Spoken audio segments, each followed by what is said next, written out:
What's up, everybody? We are ready to go. Here we go. So today we got some Barcelona versus Real Betis, or Barcelona versus the team that they sent Vidaroque out onto, and a team in Real Betis that Barcelona regularly scores quite a few goals against. So first, hello to everybody in here because, this is, you want to talk about overlap. We've been mentioning other teams that Barcelona have a number of old friends on, and this one in particular, Vidaroque, Abde, Mark Bartra. This is a team that Barcelona knows well.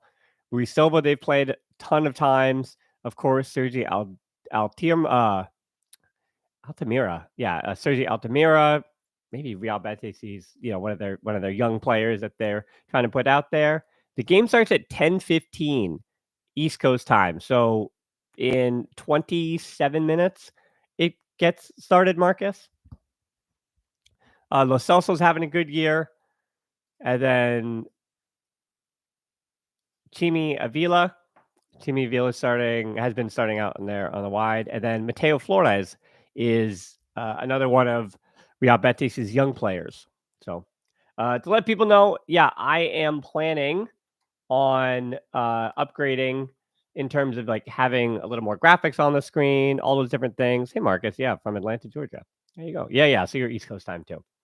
But yeah, just to let everyone know, I do plan on adding a graphic to this and upgrading the streaming stuff in the new year. I've been putting a lot of work behind the scenes to get a few more things going again. So the graphics there, things are going to be updated across a lot of different locations quite shortly. So reminder too that I will be on Big Up now. Yeah, in 25 minutes here. That's the link for that, so people can go head over on Big Up to 10:15 when the match begins. Yeah, thank you, Marcus, for your support. And in general, if anyone has any other questions, so I'm interested to see how this one's going to go. Let's talk about the starting lineup a little bit. I think the only surprise in this starting lineup, to be honest with you, with Lewandowski coming back in and it being the same starting lineup from that Tuesday match against Mallorca, which timeline-wise isn't that crazy. What is seemingly a bit surprising for me is that game on Wednesday against Dortmund, it seems like this rotation is going to be the same group. So it feels like Hansi Flick is just kind of running these players into the ground, which, as we know, is never great. But also, the Barcelona doesn't have much depth. The only surprise that I have is Gabi. Sorry, not Gabi. Gabi's not starting. Pedri is starting. Pedri starting is pretty much the one surprise that I have here. I figured he was going to get rotated with Costado and Olmo also starting with him. I also thought Olmo might be the one to get rotated. He's been in and out of lineup with injuries recently, and the fact that he came right back in the starting lineup last time out. Marcus, you're saying I think Lewandowski should be rested for the Champions League. Well, he was just rested against Mallorca, and Lewandowski is a starter, does do less running than everyone else on the field. So the fact that he rested against Mallorca, did not play at all in those 90 minutes, that tells you that he was going to be starting pretty much every game for the rest of this season. By season, I mean this year, and maybe season. But I think Copa del Rey wise, because Barcelona, it came out this week, their 4 potential opponents are all in the 3rd division. So with Barcelona kind of having, potentially a lighter Copa del Rey first round in the round of 32, I think that Lewandowski and most of the regular starters will be rotated for that one. That said, I would have picked Pablo Torre actually to start against Real Betis instead of Olmo. When Araujo is back, who should be rested first, Cubarsí or Inigo Martinez? I would rest Cubarsí.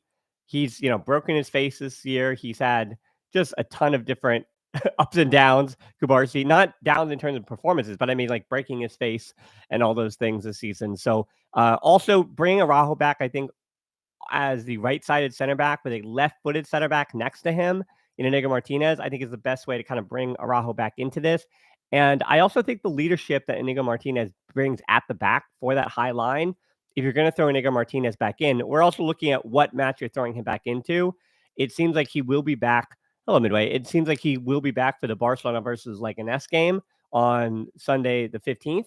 So if that's the case, and you're bringing him back for that game on that Sunday afternoon or Sunday evening in Barcelona, you're bringing him back for that game against Leganés. And Leganés have had okay results this year. They're bottom half of the table, but they're not, they're still a ways away from the relegation zone at the moment. So they're having some good results, that being like an S. So I think you bring him back for that one with Inigo Martinez, and you rotate Kubarsi for that one. That would be my plan, Luis. And then that next Saturday, you have a decision to make between Barcelona and Atletico Madrid, who you go with. And then Barcelona have about 3 weeks off, because then the next match after that is not till January 8th. That's a semifinal of the Supercopa against Athletic Club. But I believe the third round of that Copa del Rey would be that first week of January. So January 2nd or 4th or whatever that day winds up being. That said, that first week of January, when Barcelona playing the Copa del Rey, I would expect, again, heavy rotations there. And because I've talked your ears off about the La Masia players in this La Masia generation, hey, that Copa del Rey match is time for a player that's been on the first team bench all year, Sergio Dominguez, especially at the back. It's your turn. So maybe Araujo and Sergio Dominguez then wind up being your starters for that match in the Copa del Rey, and you rotate Inigo Martinez and Kubarsi completely. So now having that, another center back option isn't necessarily a bad thing, and we'll see how Araujo, kind of fits back into the rotation. Interesting news this week that Eric Garcia and Ansu Fati were told that if the entire team is healthy. Now, this is always interesting too. They said that because the team is getting healthier, that those two are not going to find minutes, which Hansi Flick can be honest about that, and that can be right. But I'm not sure that everyone's going to stay healthy, right? Like making a guarantee that Pedri and Costello are going to continue to play the amount of minutes they have, that Gabi is going to continue to stay healthy, that Frankie de Jong isn't going to go down again. Like those are a lot of big questions. Like Christensen's going to come back and be okay. That's a lot of what ifs that makes me kind of skeptical to this idea that Hansi Flick was just going to tell these guys, hey, I don't worry about it. We're not going to really use you. Find a new club. She's okay. Hi to you.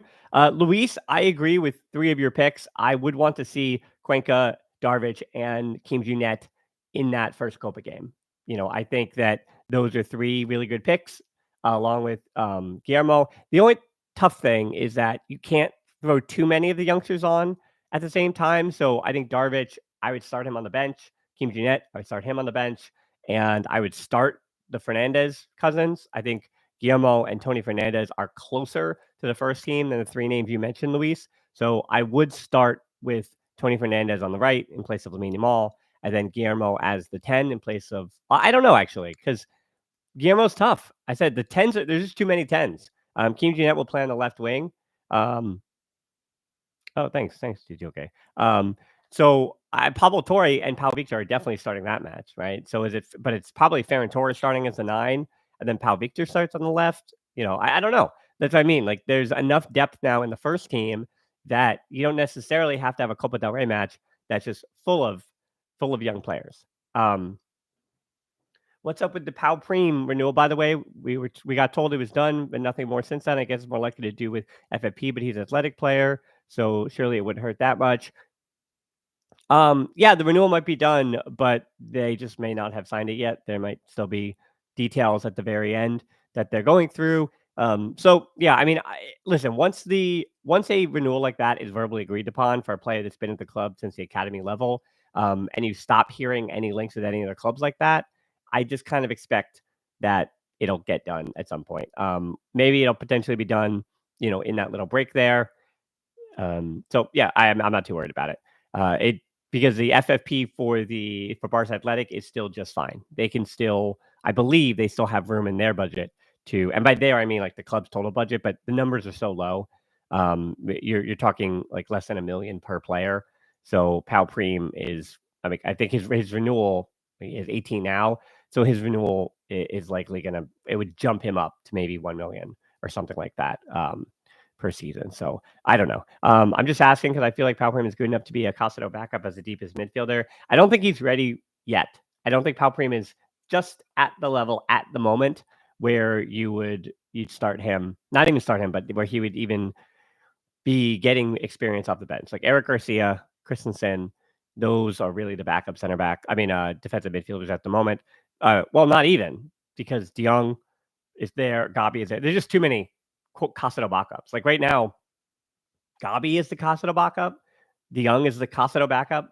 So I hear you about the Pau Preem stuff, but I mean, I think what he's doing this year, Pau Preem, is similar to what Casado did last season, and you hope that Pau Preem. I mean, he could even do this for 2 seasons. He's 18 right now. He could stay with Barca Athletic. It's not insane for a 20-year-old to be with Barca Athletic. We've kind of broken our brain how young you should be with that team. So Pau Preem could even be 2 more seasons if he's renewing now, and over the next 2 years till he's 20, 21 years old, he improves with Barca Athletic, which he has done some this year and just continues to improve. So by that time, I think 2 years down the road, Frankie de Jong is certainly not at Barcelona anymore. I'm not saying he's going to be kicked out in the summertime or whatever it is, but by that time, I think he's completely gone. So,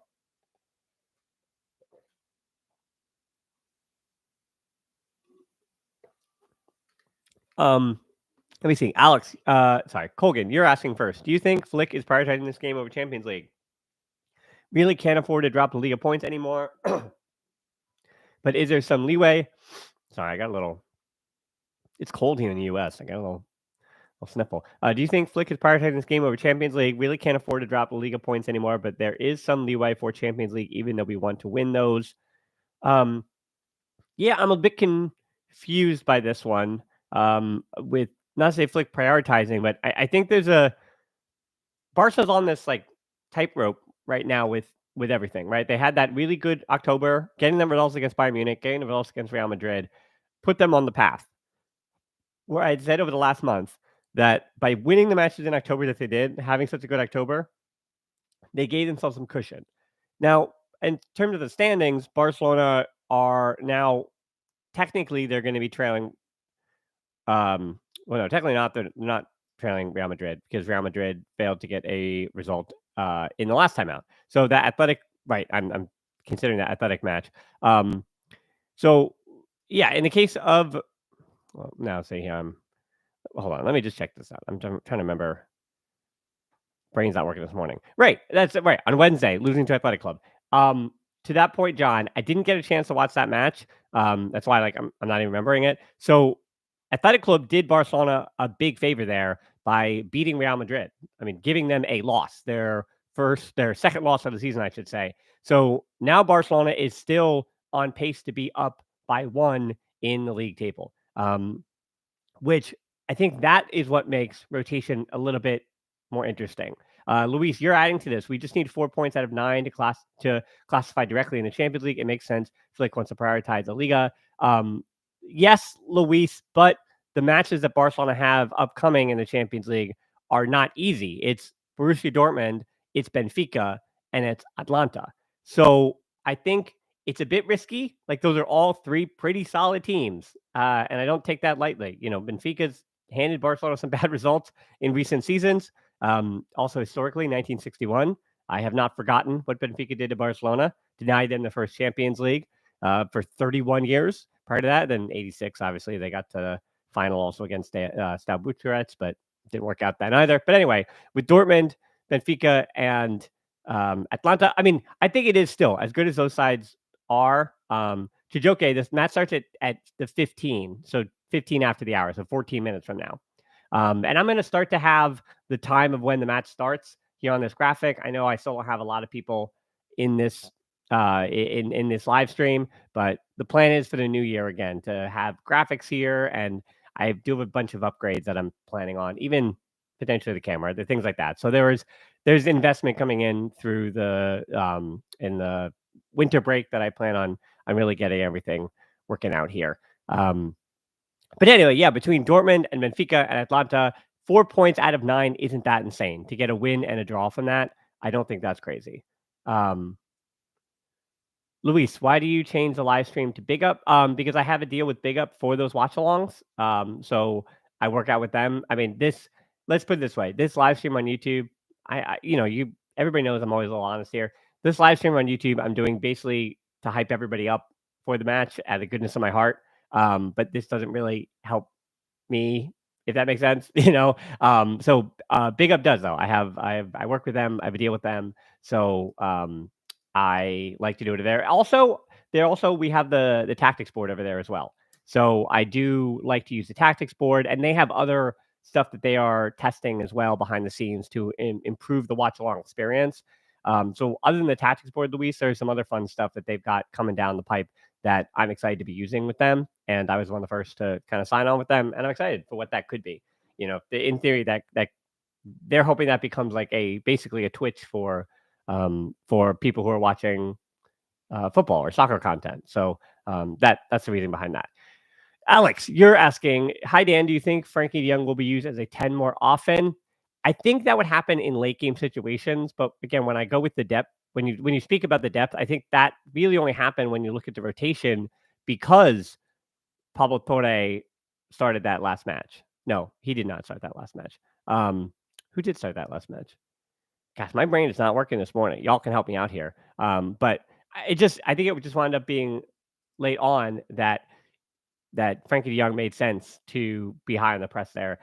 Midway, you're kind of adding to this. I don't like Gabi and DeYoung as the deepest midfielders. I need a defensive midfielder. While Gabi can press, it doesn't mean he's good defensively if we get played through. I think Gabi's still coming back. I think the idea, Alex, almost started. What am I talking about? The idea that I think Gabi isn't going to be able to play in this double pivot as the ball winner, I think he'll get there. I just think that it's going to take him a little bit of time to find himself back in. Almost right. Paulo Torre came in on the left, and Pau Victor played the 9. That's right. That's what's the rotation because Ferran Torres had started. Right, and then DeYoung played as basically the 10. So I mean I think it works out late in matches, but I wouldn't start DeYoung like that. I think DeYoung as a 10 does not give you enough creativity to be able to start him in that position when teams have their legs. I think he's a perfect option for that position because he can drive with the ball when there's spaces created once a team has been pressed by Barcelona for 70 minutes. So it makes more sense to me that you throw the higher DeYoung is on the field, that permutation happens later in a match when teams are a bit more tired. Maybe you start with 2 8s and Costa was a 6. Alex, maybe, but I also think that Barcelona they've just found more control this season. I know November was rough, but even in the bad times in November, I feel like Barcelona, they knew the way that Hansi Flick wanted to play. And even if it wasn't working, right? Like we talk a lot about the high risk, high reward of the way they play. Even when things weren't working, I still felt like Barcelona knew what they knew what they wanted to do. They knew what the idea was. And they just weren't executing at times. They were missing chances, things like that.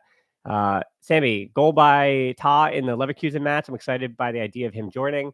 I mean, who does he replace? Inigo Martinez is 32, so it's not like he's getting any younger. He just maybe it's just a one done deal where Inigo Martinez this season actually reminds me of that year with Gabriel Militao a few years ago. For those younger fans, you can just Google him, where he wasn't at Barcelona for long, but he started that one year, really helped out. I thought he was an important player that year, and then he said, "All right, deuces, I'm good with that."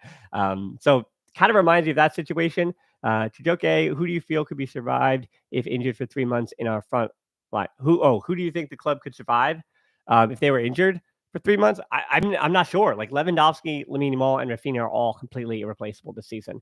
Rafinha, we can't conceptualize who Rafinha was every other season. He's having a career year. That is beyond an understatement. He's having a career year. What he adds defensively, like Rafinha going down for multiple months, would completely unbalance the squad. Lamine Yamal, I mean, look what happened when he was out for a few weeks. Barcelona have no one to attract a second defender, and it unbalances the entire team. It allows teams to defensively solidify things a little bit better, and once teams are more solidified on the while they're in their not rest defense, but when they're defensively in a low block shape, it just means that they're able to 1v1 have an extra player out on that counterattack and just be more difficult when you don't have Lamine Yamal attracting that attention at the back of the opposition. So Lamine Yamal going down would be terrible. And then same thing, Lewandowski just like being the point of emphasis. Look, Ferran Torres was not Lewandowski, and it made people last game even miss Lewandowski. Let me see. Ron, I feel like Oscar Gustavo is the next La Masia talent after Guy and Tony Fernandez. That might be true. I've just been very careful with Oscar Gustavo because he's a number 9. And number 9s for every major club, it's really hard to get minutes and time because you're expected to score goals. The expectations and the pressure on number 9s in the academy. It's so much. And you remember Mark Yu, he was getting a few minutes here and there. Then he made his big jump to Chelsea where he thought he would get more time. Or I don't know why he made that move. It was a financial move. That was a puzzling move to me from Mark Yu. But Oscar Gustau, to me, having watched him in the academy, Gustau does have higher potential. So, Gustau was the reason why I wasn't too heartbroken with Mark Yu decided to go to Chelsea, and good luck to him there. All credit to Benfica, but respectfully, we should not take the 2021 games so seriously because remember how badly Koeman had us playing. Totally agree. Yeah, it's more like the Benfica curse from 1961 that I think of than 2021. So, yeah, not too worried about that. Let's see. And then, Luis, isn't De Jong's intermittent work rate more dangerous upfield since it opens up to more long balls? Let's see. It's more dangerous upfield since it opens to more long balls. I I would prefer, again, a player that is more dangerous at the 10 position with ball to feet. Barcelona is best up top when they've caught their 3 midfield trio plus one of those forwards. I've been talking a lot on this is why we go on Big Up, by the way, which we're going to start that stream in a minute here. I'm more comfortable with the idea that you have those 4, at least the 4 in the middle of the field, regardless of who that is. Is it Rafinha coming in the middle, depending on which sideline the ball is on? Is Lamine Yamal coming into the middle? Costa a little bit deeper, and then Pedri, De Jong, and then even Lewandowski dropping in, where you have 3 or 4 players all in kind of a tight little radius there, and that's not really Frankie De Jong's game. It always made sense, and Kool-Aid's desperately wanted De Jong and Busquets to have closer associations with each other in the years where they were both, in the years when they were attempting to play that double pivot, when it looked like that might be the idea and you would just want to kind of work through those permutations. It never really happened. Yes, it does remind you of Koeman using Frankie de Jong as a box-to-box midfielder, but that's not the way that Hansi Flick is playing. There really is no, in theory, box-to-box midfielder that we're seeing. I mean, technically, it is the quote-unquote 8 in Pedri or in the. I mean, really, it's just been Pedri. Pedri's been that example, but yeah, I mean, I don't know. I'm De Jong. I'm kind of out on him starting higher up the field, like we're talking about, just because I don't think his close association. He doesn't play that first time ball quick enough. He never has, and he never will. That's not who he is. So if he's not going to be able to keep that ball moving one touch in the middle of the field, the way that Pedri and Olmo and even Pablo Torre, like that is much more naturally his game. And it's interesting because Fermin Lopez does kind of play that way, but Fermin Lopez also plays that way as the inside forward, and he does play higher up the field. Like it's been a while, right? It's been almost a whole month since Fermin Lopez actually even played as a 10. And I'm wondering why that is. I'm wondering where we're going to find that rotation, but I think Pablo Torre is doing well right now, and I would like to see him in this match in particular. Hey, Dan, going to have to watch the game on delay tomorrow with your Big Up commentary. Just want to say thanks for these shows. I'm hypothetical. Oh, on Big Up chat. Hey, cloud subject. All right. Thanks so much. Speaking of, so I said you hear, I got a little tickle in my throat. So I am going to get some water right now. Everybody, I'm going to end this stream. So if you could join me on Big Up, that would be a great help. And then I'll see you in 4 minutes now when this match gets started. So everybody in here, I see all the people in here. You can see it, all 40 and change. Can we all migrate over to Big Up at the moment? And you can get in there, and I will start that stream in, again, 4 minutes when the match starts. And yeah, we'll do the tactics board. We'll have some fun, and let's do another watch along. Time to go. All right. Also on YouTube, by the way, subscribe to this channel and all that stuff. That's also helpful if you're still in here. So subscribing. I assume everyone here in this live chat is subscribed. But yes, and this I plan to enhance, especially even for the Dortmund match. I plan on getting this live stream a little bit better, having just a little more going on here instead of just me talking as a talking head answering questions. But it's always fun to answer questions. Thanks so much. All right. Forza Barca. I'll see you on Big Up in 3 minutes.